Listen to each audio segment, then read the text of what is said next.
Canadian linked to Russian hackers has been arrested. We're going to fight this terrible ruling. We're going to take our case as far as it needs to go. U.S. courts have blocked Trump's revised travel ban. And I hope you have your brackets ready. March Madness starts today. Humber News starts now.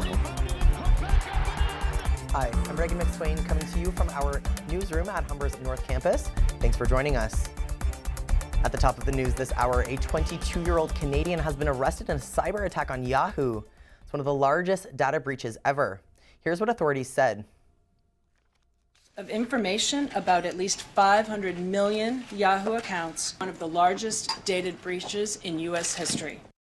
Karim Baratov was arrested and handed over to the RCMP for extradition to the United States. He's wanted there for allegedly working for Russian agents. The other three suspects at the Russian Federal Security Service are believed to still be in Russia. They are untouchable by the U.S. until they choose to leave. The cyber attack hacked more than 500 million YAHOO accounts in 2014. Locally, Toronto police are investigating a body found in a Scarborough parking lot. Police were called to the scene south of the Toronto Zoo just before 8 a.m. this morning. They say the victim appears to be in his mid-20s with apparent head injuries. Police believe the wounds were not self-inflicted. As for what's happening elsewhere in the world, Donald Trump's revised travel ban has been halted by a federal judge in Hawaii.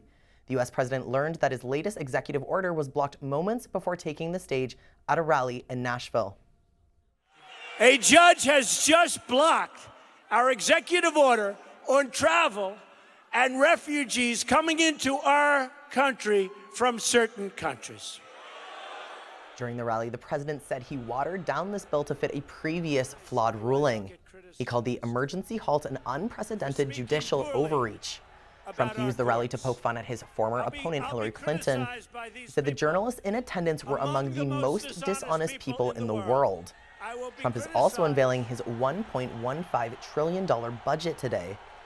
He has titled it America First, a budget blueprint to make America great again. It will slash a dozen departments to make a down payment on the U.S.-Mexico wall, and it will include a significant increase in military spending. The travel ban may be out, but the Dutch election results are in, and relief is being felt across Europe.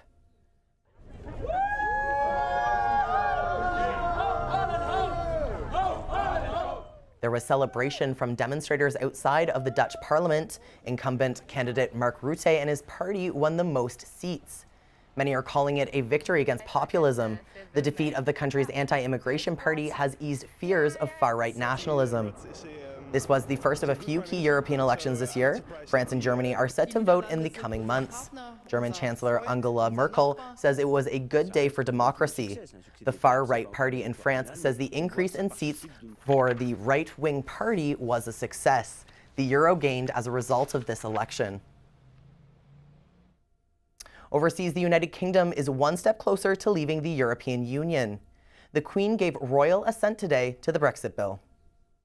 What we need now is to unite, to come together as a country, and to ensure that we can get the best deal for the whole of the United Kingdom. British Prime Minister Theresa May has been promoting the move. Now that the bill has been passed, it allows May to notify Brussels that the UK is leaving the EU. That will be followed by a two-year negotiation process. The Prime Minister says by the end of the month, she will begin to implement plans to leave.